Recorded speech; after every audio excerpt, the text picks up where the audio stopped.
unfortunately, every year you're going to lose guys, and that's the, I guess, overriding factor with college baseball is, unfortunately, you get a lot of good players, and they eventually have to leave, whether it be through pro baseball or just graduation. So no matter what season you're going into, 99% of the time you're going to be replacing key guys. We feel like we've got a lot of guys that are capable of doing it.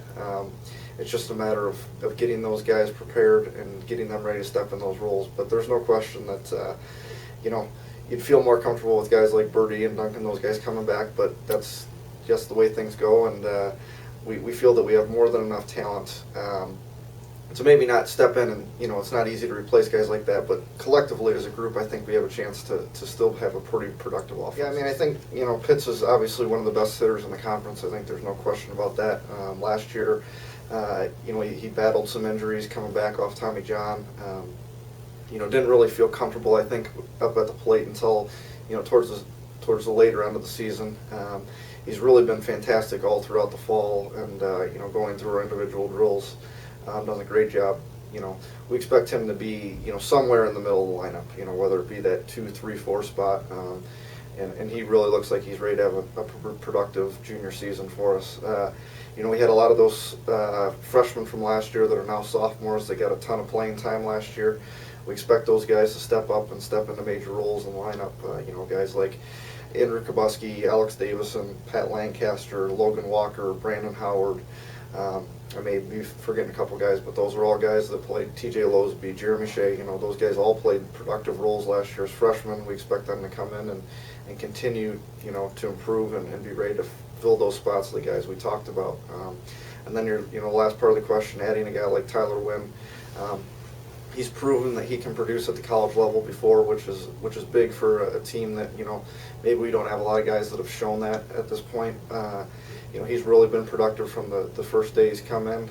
He works very hard. He's fit in great with the guys. We expect him to come in and contribute. We don't want to put too much on him, but his job is just to come in and play his game. He brings a lot to the table in terms of, just speed, power, he gets on base, those type of things. We're just looking for him to come in and just play his game, and we think that he can be a big part of the lineup. Yeah, I mean, I think last year there was a valid point of being young, just because we had so many freshmen in the lineup on any given day. Usually, we had at least 4, but most likely 5, and sometimes 6 freshmen playing in our starting lineup. This year, I think with those freshmen now being sophomores, I think that there is some freshmen that are going to be competing for playing time, obviously with Brian Bean and Jesse Raitt.